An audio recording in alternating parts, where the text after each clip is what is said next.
Australia, what's your favourite sport? Football. Snack? Pies. Animal? Kangaroos. And what's your favourite car, Australia? Holden. Let me see, that's football, meat pies, kangaroos, and Holden cars, huh? Right. Well, you sure sound like Australia to me. We are. Well, then you better tell me again, because I just might forget. We love football, meat pies, kangaroos, and Holden cars. Football, meat pies, kangaroos, and Holden cars. This is the first model Ute that was built, and they were launched in 51. I think it was October, the end of October 51, and this was bought in 52, and the cost was £1,053. It's known as the 2106, later became known as the FX. You had a 48 215. They call them the 2106, didn't they? First thing we need to realise is that it's not a 48215 utility. It's a 52106. The 50 being 1950, the intended year of manufacture, and the 21, the General Motors International Code for an Australian vehicle, and the 06 for utility. Why was it then nicknamed the FX? Well, it was also complicated. The sedan was the 48215, which nobody knew anyway, far less the 52106. They were just Holdens. And when the FJ came along, they were FJs. So that was all right. They were the new look Holdens. But then when the next one came along, you couldn't call them the new look Holdens. So the nickname FX came along, and amusingly enough, it originated within GMH. Now, a lot of people don't know that. Of course, the 52106 wasn't the first utility that General Motors Holdens was building. They had lots of experience, but this was different because this was a utility without a chassis. And so a completely new type of engineering was required for the utility. The utility is an Australian invention. So while the sedan was designed in the United States, it was really up to the Australians to design this utility. And the fact that it's such a good-looking utility is largely due to Gil Mathwin, one of their designers. And its engineering is really quite brilliant because it was new territory for them, doing the back of the utility so strong that it wouldn't come apart when it was under load. I'm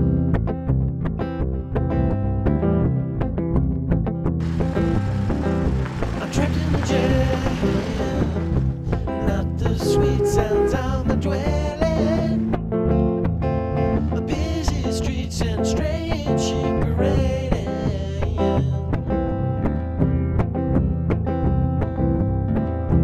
Detours brought me here, hope they can take me away.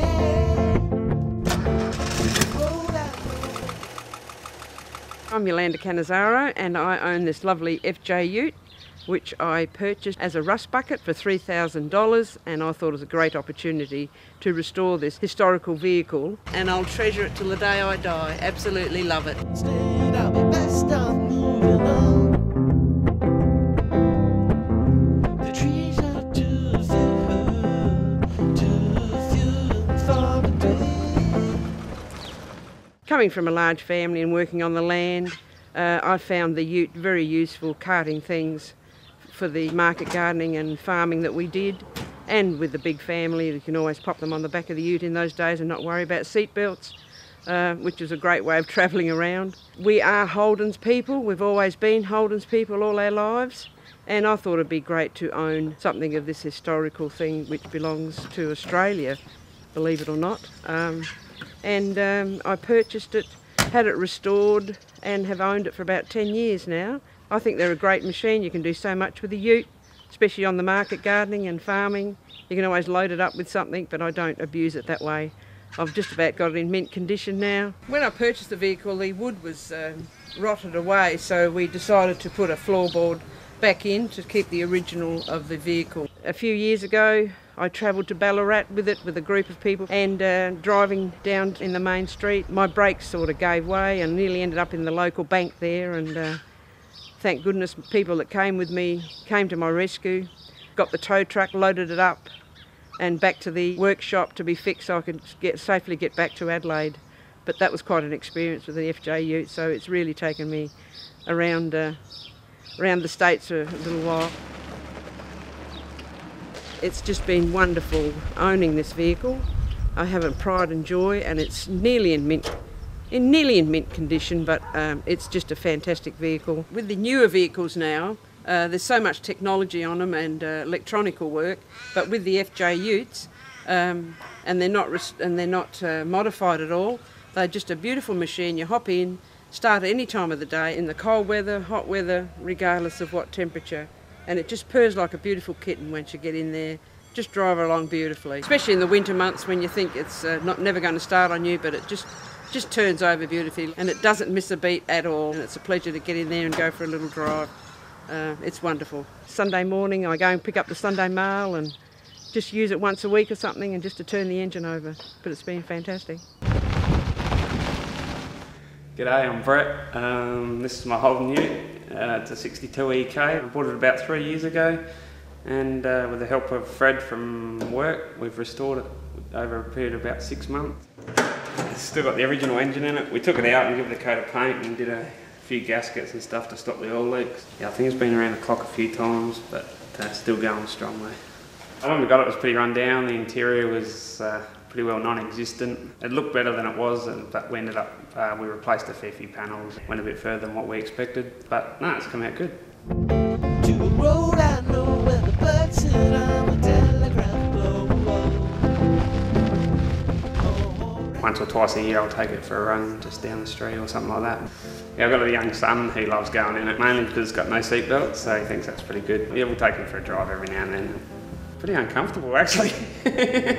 Living on a dirt road, it's dirty before you get there and dirty when you get home, so normally it just sits in here.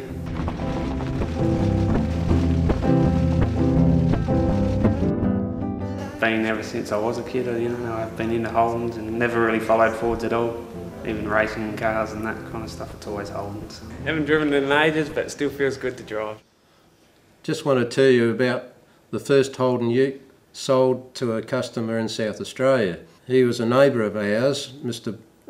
Ware, and by business he was a plumber. This Holden Ute he'd been waiting for about 2 years after placing an order, and it replaced an old Chev buckboard which was getting to the worn out stage. All of a sudden Mr. Ware purchased this nice lattice green Holden Ute, the first one. Here's our family album.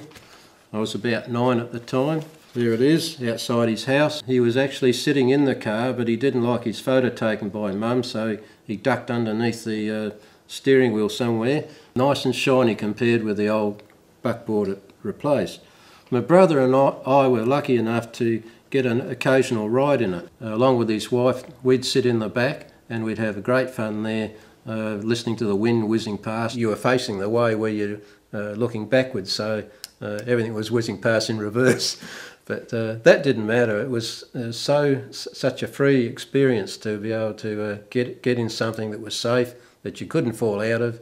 And of course now the authorities would sort of frown on that, but it didn't kill us. It was a beautiful car. It certainly had a lot more power than the Chev buckboard had to get around the streets. Life was so simple in a way, it was a beautiful experience then. He could use it for business and pleasure, and I think that was the interesting thing with the utility. They were a very useful asset to a family business. It's a great Australian icon, is the Holden Ute. My name's Barbara Moritz, and I live up at Lightning Ridge on the Queensland border, northern New South Wales. It's the home of Black Opal. Greg Sherman carried on the opal business from his father, who started in 1896. These are the longest serving continuous opal buying people in Australia. Today they have a new Butte Ute, a 1961 EK, and it's all painted up. And the sign that has appeared on the back of our local newspaper for, 30 years says, Sherman's back. They drive the Ute around, they have it sitting on the street, they might parade it to the local cafe, just to let the opal miners know that they're there, they're buying now, and it's quite a catchy sort of number plate they have. It's called Top Dollar. And the Sherman family is one that remains prominent in the industry, and we love our Holden Utes. We have lots of old ones that are in disrepair, but they've been used over the decades as machinery to process our opal clay that does produce the black opal. We see carcasses of old vehicles, but especially the Utes, fitted out with rumbling baskets to shake off the dust. They spray water onto the baskets to try and isolate the harder material. They're a message from earlier years when people really use their innovation to make something work for them. Today everything's so technical and mechanical and almost too easy. The challenges were in the 50s and 60s, and that was when the Holden Ute, of course, came into being. Roasters nestled in the valley. Miles to go, but I need it all just to get my mind back on the right track. I was the owner of a 1955 FJ Holden Ute for the period about 1963 through to 1969. And for a period of time there I was a milk vendor. When I finished with being a milk vendor, I then proceeded to hot up the engine by placing a John Ray Engineering supercharger on it. And you can see on the car that it's got a massive bull bar. People used to notoriously back into you with their tow bars and damage the front of the car, so I put a bull bar on the front of it. The famous Marilinga Grey was what we used to call it because it was a battleship grey. The other image is the image of the Ray supercharger that was fitted to the grey engine. So these are the only two images I have of the car. Marvellous memories. The car was capable of 100 mile an hour. It was capable of doing from about 5 mile an hour to 100 mile an hour in top gear because the compression ratio was lowered to 5 to 1 for the supercharger. We had difficulty with the car in that period. It wouldn't stop. It just wouldn't stop. So I ended up purchasing from a supplier in New South Wales a set of 11-inch disc brakes for the front end. It was just a one-off monster. 64, 65, 66, it was used as a tow car for Andrew Mustard's Elfin, chassis number 6313, that was used for record attempts in 1964 and 1965 at WRE. Remarkable motor vehicle, had great joy with it.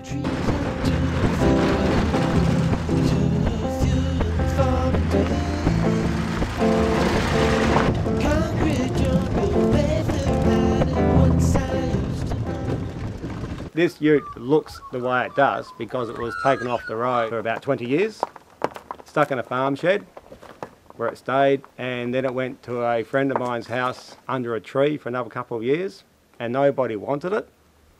And I was there one day and it was offered to me if I can do anything with it. And obviously it didn't go. Everything was stuck. It had to be totally dismantled and reassembled, but the motor did start without too much hassle.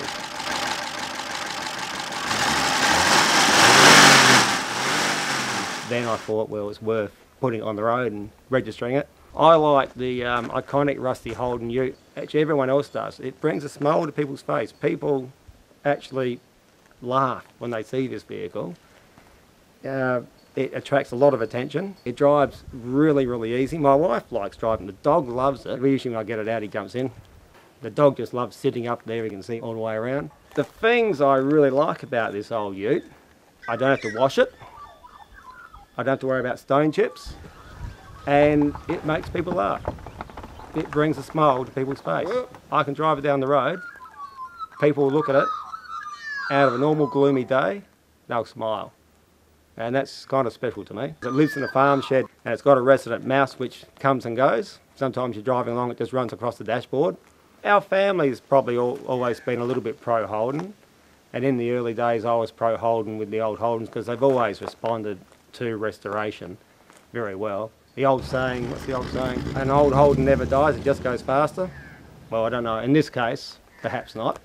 I drive this car very, very carefully. I'm very careful where I take it, very careful what I put in it. There is one irritating thing about these old Holdens, and nobody knows why they did it. It's something about male chivalry back in the olden days.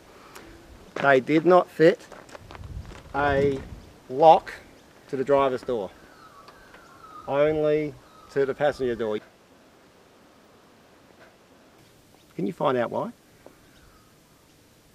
Now, one of the curiosities of the Holden Ute is that the door lock is on the passenger side.